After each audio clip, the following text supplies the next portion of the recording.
నమస్కారం అండి. SB news 9550కి స్వాగతం సుస్వాగతం. ఏ రోజు వార్త ఆ రోజు మనకు అప్డేట్ కావాలంటే ఎస్బీ న్యూస్ 9550 ఛానల్ను మీరు సబ్స్క్రైబ్ చేసుకుంటే ప్రతిరోజు వార్త మీకు అప్డేట్గా ఉంటుంది. మేడ గారు చెప్పండి, నిన్న జగన్మోహన్ రెడ్డి గారు మాట్లాడతా ఆయన ఉన్నప్పుడే గూగుల్ డేటా సెంటర్ తీసుకొచ్చాడంట, ఎంఓఏలన్నీ అయినా అని చెప్పి ఆయన చూపిస్తున్నాడు. దాన్ని మీరు ఎలా చూస్తారు? చంద్రబాబు నాయుడు ఏదో ప్రచారం చేసుకుంటూ బాగా పర్ఫార్మెన్స్ ఎక్కువ చేస్తాడు, కానీ అసలు వ్యవహారం వీక్ అని చెప్పి అంటున్నాడు. దాన్ని ఎలా చూస్తారు? సైకో జగన్మోహన్ రెడ్డికి జగన్మోహన్ రెడ్డి అని కూడా మీరు చెప్పబాకండి. సైకో అంటే గూగుల్ కూడా ఓపెన్ చేస్తే సైకో అనగానే 420 జగన్మోహన్ రెడ్డి అని వచ్చింది. సైకో మాటలకి ఎవ్వరు కూడా రెండు రాష్ట్రాలు తెలంగాణ ఆంధ్ర ఇవాళ 10 కోట్ల జనాలు కూడా ఈడు మాటలు నమ్మటానికి లేదు. స్టిల్ ఇంకొకటి, చంద్రబాబు నాయుడు గారు సీఎంగా ఉన్నప్పుడు ఈడు బచ్చ 10th క్లాసు పేపర్లు లీక్ చేసి జైల్లో వెళ్ళి కూర్చున్నవాడు ఈడు గురించి మీరు మాకు అడుగుతున్నారా? చంద్రబాబు నాయుడు గురించి మాట్లాడే అర్హత లేనివాడు కాబట్టే ఈ 5 కోట్ల మంది ప్రజలు వాడికి చెప్పులతో చేటతో తరిమేస్తే ఎక్కడో బెంగళూరులో ఉండి దీపావళి చేసుకుంటా ఉన్నాడు. కాసేపు లండను పాపం ట్రీట్మెంట్కి, ఇప్పుడు ట్రీట్మెంట్ లండన్ వెళ్ళట్లేదు, ఎర్రగడ్డ వెళ్తున్నాడు.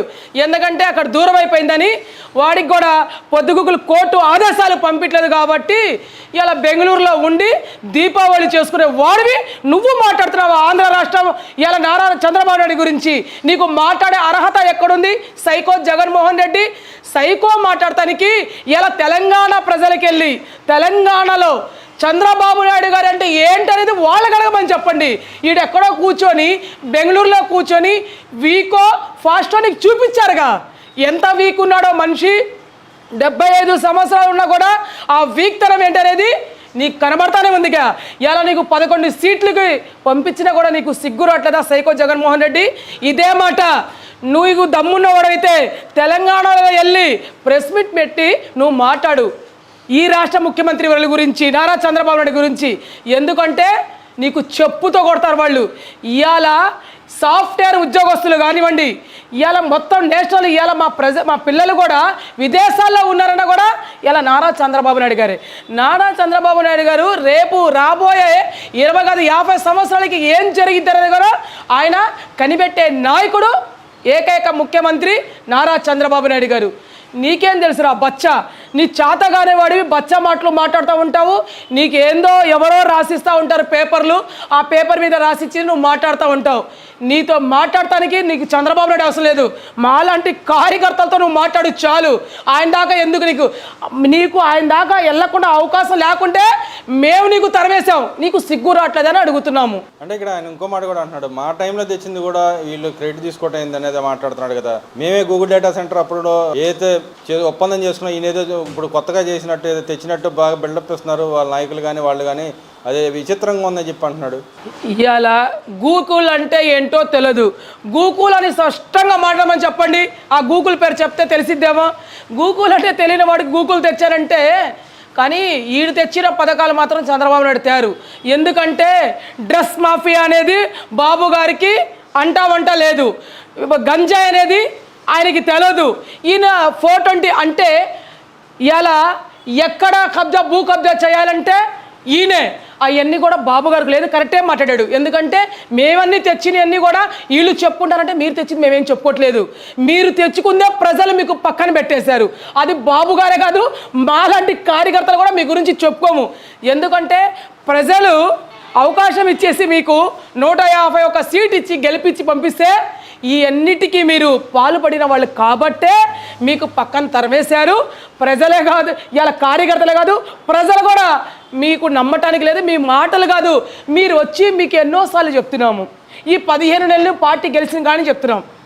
మీకు దమ్ము ధైర్యం ఉంటే మీరు రండి, ప్రతి గడప దగ్గర రండి, ప్రజల గురించి అడగండి, ప్రజలకు ఏ రకంగా సంక్షేమ సేవలు అందుతున్నాయో లేదో మాట్లాడండి అని కొన్ని 100 సార్లు చెప్పాము. ఈ చేతగాని సైకో జగన్మోహన్ రెడ్డి, చేతగాని వాళ్ళు దీంట్లో మాజీ ఎమ్మెల్యేలు, మాజీ మినిస్టర్లు, ఇంకొకడు ఉంటాడు, వాడెవరు సగం ఇండియా సగం చైనా వాడి పేరు గూగుల్లో చెప్పంగానే జోగి రమేష్ అని వచ్చింది. వాడు కూడా మాట్లాడుతున్నాడు. అరే వాడికి అసలు కళ్ళు అమ్ముకుండే వాడు అంటున్నావు, కళ్ళు అమ్ముకుండే వాడివి నువ్వు కళ్ళు అమ్ముకో. ఇవాళ నువ్వు సారాయికి కల్తీగా అంటే ఇవాళ గవర్నమెంట్కి నువ్వు బ్యాడ్ చేయాలని చూసి ఎంతో పాల్పడినా నీకు ఎన్ని రోజులు కూడా తాగదు, కానీ 2 రోజులు 3 రోజులకే బయట పడిపోయిందా? అరే మీరు ఎన్ని రకాలు గంజా మీరు ఎక్కడి నుంచి పంపిస్తున్నారు, ఎవరితో పంపిస్తున్నారు, అది కూడా దొరికిపోయారా? డ్రగ్స్కి ఎక్కడి నుంచి పంపిస్తున్నారు, అది కూడా దొరికిపోయారా? మానభంగాలు ఎవరు చేపిస్తున్నారు, చేపించి టీడీపీ వాళ్ళు మచ్చేయడానికి ఎన్ని చేసినా కూడా వాళ్ళు బయటపడిపోతున్నారా? మీరు మీ ఆటలు సాగవు. సైకో జగన్మోహన్ రెడ్డి, నువ్వు బెంగళూరులోనే ఉండు, నీ రాజకీయం ఉంటేదన్నా బెంగళూరులో కర్ణాటకలో చూపించు, నీకు అక్కడ కూడా నీ ఇల్లు పీకి పంపిస్తారు కర్ణాటక వాళ్ళు. కానీ మీరు జోగి రమేష్ వ్యవహారం చెబుతున్నారు, ఆయన ఏమన్నా అసలు మావాడు ఏం చేయలేదని చెప్పి ఆయన చెబుతున్నాడు కదా, మా సంబంధం లేదు, అన్నీ మీరే తయారు చేస్తారు, మీరే లేబుల్ అన్ని అంటిస్తారు, మీరే స్కాన్ చేస్తారు, ఇంకా దాంట్లో ఏడ బయటపడితే సిబిఐ ఎంక్వైరీ చేయాలని అడుగుతున్నాడుగా. అది స్పష్టంగా డెఫినెట్గా నువ్వు చెప్పేదండి, సిబిఐ ఎంక్వైరీ కంపల్సరీ చేస్తారు. ఇప్పుడు ఎవరు పట్టుబడిపోయారో ఎవరు దొరికాడో దొరికిన అతనే ఆ దొంగే చెప్తున్నాడుగా, నాకు తెలియదు ఫలానా నోటు చేయమంటే నేను చేశానని. వాడిది ఎక్కడ, తయారు చేసింది ఎక్కడ బయటపడింది? ఇవన్నీ మీకు అర్థం కావట్లేదా? ప్రజలు ఏమైనా పిచ్చోళ్ళ ఏంటి? గత ఆనాడు ఆ రోజుల్లో జనాలు పిచ్చోళ్ళండి. వీడికి 2019లో గెలిపించారు, ఎందుకంటే సొక్క చించుకొని తిరుగుతున్నాడు, 10 సంవత్సరాల నుంచి తండ్రి లేకపోయినా కూడా ఒకసారి అవకాశం ఇద్దాంలే అన్నారు. అవకాశం ఇచ్చినందుకు ఇలా ప్రజలకి నట్టెట్లా ముంచేసి వెళ్ళిపోయాడు. ఇలా ప్రజలు కానీ ఇలా మహిళలు కానివ్వండి, గత 16 నెలల నుంచి నిజంగా ఎంత సంతోషంగా ఉన్నారో ప్రజలకు అడగండి, మహిళలకు అడగండి, వాళ్ళు చెప్తారు. వాళ్ళు బాబు గారు ఏ చెప్పిన పథకాలు వాళ్ళకి అందినయో లేవో ఏందనేది మీరు గడపకు వచ్చేసి మీరు అడిగితే సమాధానం ప్రజలు చెప్పడానికి సిద్ధంగా ఉన్నారు. అదిగాక మహిళలు చెప్పడానికి సిద్ధంగా ఉన్నారు. నువ్వు తెలంగాణ గురించి మాట్లాడే అర్హత సైకో జగన్మోహన్ రెడ్డికి లేదు. నీకు కత్తిపోటు అని ఆంధ్రాలో జరిగితే ట్రీట్మెంట్ తెలంగాణకి వెళ్ళావు. తెలంగాణకి ఎందుకు వెళ్ళావు నువ్వు? ఆంధ్ర పోలీసు వాళ్ళు ఆనాడు నీ ప్రభుత్వంలో ఆంధ్ర పోలీసు వాళ్ళ మీద నమ్మకం లేక నువ్వు అక్కడికి వెళ్ళిన వాడివి. నువ్వు మాట్లాడే మాటలు, నువ్వు చెప్పే మాటలు ఇవాళ ప్రజలు 10 కోట్ల మంది ప్రజలు, తెలంగాణ ఆంధ్ర ప్రజలు ఎవరు నమ్మరు.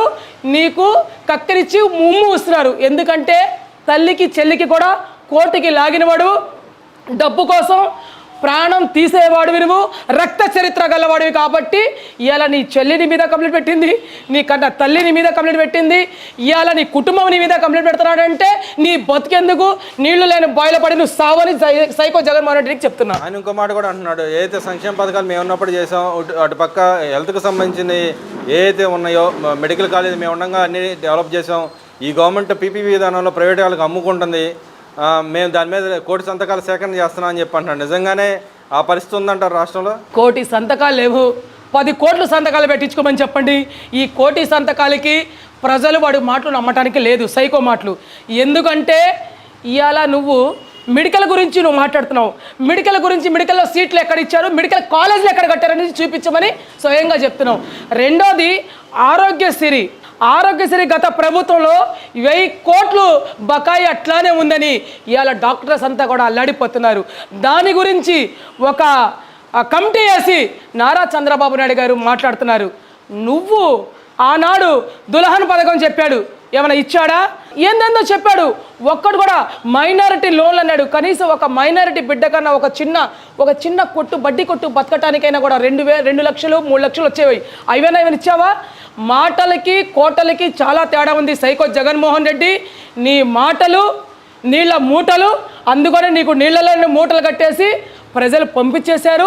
ఇంకా నీ సోది ఆపేసి నీ తల్లి నీ చెల్లి పెట్టిన కేసుల మీద పోరాడుకొని అది చూసుకో. ఫైనల్గా చెప్పండి, ఏదైతే ఆయన ఇప్పటికీ చెప్తానన్నాడు, రేపొద్దున మీ గవర్నమెంట్లో ఏదైతే ఎంఓఎల్ చేసుకున్నారో వాళ్ళందరి మీద మళ్ళీ నా డిజిటల్ బుక్లు అన్నీ వస్తాయి, ఏదైనా తప్పు చేస్తే వాళ్ళందరి మీద మళ్ళీ వెనక్కి లాక్కుంటాను, వాళ్ళ మీద కేసులు పెడతాను అని చెప్పి అంటున్నాడు. బెదిరింపు ధోరణి ఇంకా కొనసాగుతుంది కదా, దాని మీద మీరేం చేయగలరు?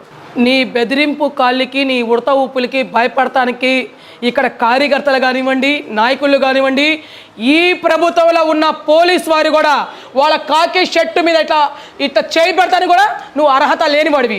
ఎందుకంటే నీ ఉడత ఊపులకి భయపడే వాళ్ళం కాదు.